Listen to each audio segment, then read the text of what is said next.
Monsieur le Président, chers collègues, même si je ne suis pas superstitieux parce que ça porte malheur, j'espère que le numéro 13 portera chance à ma proposition.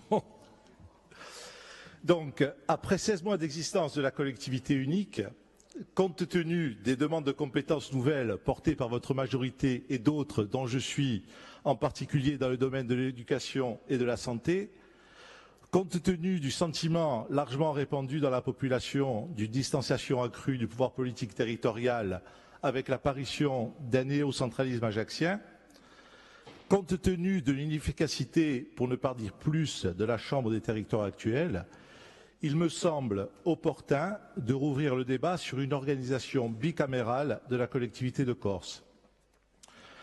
J'ai toujours défendu cette idée, en particulier avec François Hollande, depuis que l'on parle de collectivité unique, avec une franche opposition, voire les sarcasmes, et vous avez illustré peut-être, par votre attitude au début, Monsieur le Président, d'une majorité de l'échiquier politique corse. Notre proposition était la suivante. Je précise bien entendu qu'elle n'est qu'indicative et a pour seule ambition de lancer le débat. La collectivité de Corse serait constituée de 3 assemblées. L'Assemblée de Corse siégeant à Ajaccio, composée de 51 membres élus à la proportionnelle avec le principe de parité.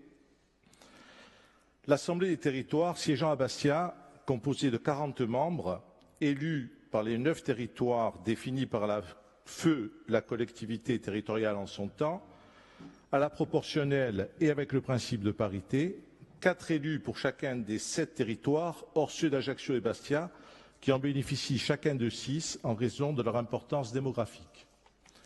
L'Assemblée des territoires serait chargée des politiques de proximité, par exemple sociales, les déchets, réseaux routiers secondaires.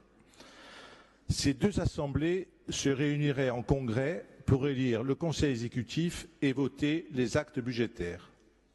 Le Conseil exécutif de 10 membres siégerait à Corté. Enfin, le Conseil économique et social, environnemental et culturel, ramené à 51 membres, siégerait à Sartène. Monsieur le Président, jugez-vous cette proposition légitime et si c'est le cas, un groupe de travail pourrait-il être mis en place pour l'évaluer? Merci. Alors, je précise qu'il n'y avait aucune nuance d'ironie dans mon propos, aucune. Donc, je donne la parole au président du Conseil exécutif pour une réponse. Non mais, on se rappelle que vous aviez plaidé déjà avec conviction et talent cette organisation institutionnelle. On se rappelle aussi que François Hollande et vous-même et d'autres, y compris quelquefois contre vos formations politiques ou les idées majoritaires dans vos courants d'idées, vous avez plaidé pour aller vers une collectivité de Corse unique à partir de la fusion entre la collectivité et les départements. Donc on vous donne acte bien volontiers de cette constance.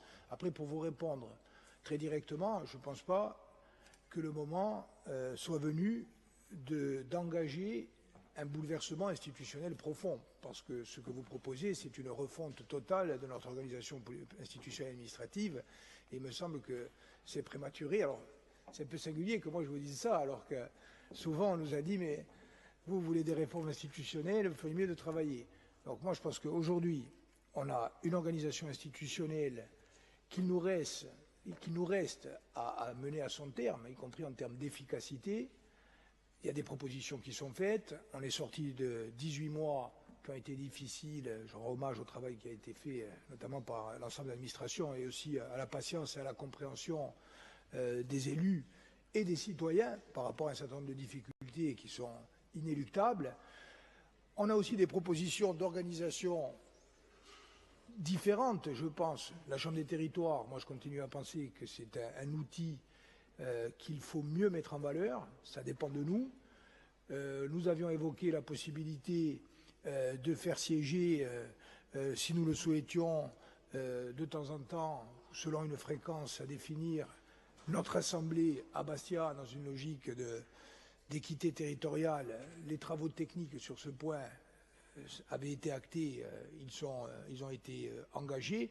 Donc j'ai envie de vous dire, réfléchissons là-dessus, ce qui n'interdit pas de continuer à échanger et à réfléchir, y compris sur des modifications plus profondes, mais je ne crois pas que cela sera l'objet des mois à venir pour vous répondre très directement. Et j'en profite en disant que nous aurons l'occasion également d'évoquer lors de la prochaine session une proposition de loi qui est portée par le sénateur Panucci sur une réforme du mode de désignation des conseillers et conseillers territoriaux, et que ça sera aussi l'occasion d'avoir une réflexion partagée sur le sens de notre institution, parce que la désignation du mode de scrutin a des conséquences politiques, mais elle traduit aussi une certaine philosophie de l'institution et de ses objectifs. Donc là, je crois qu'on aura un débat qui est un débat important.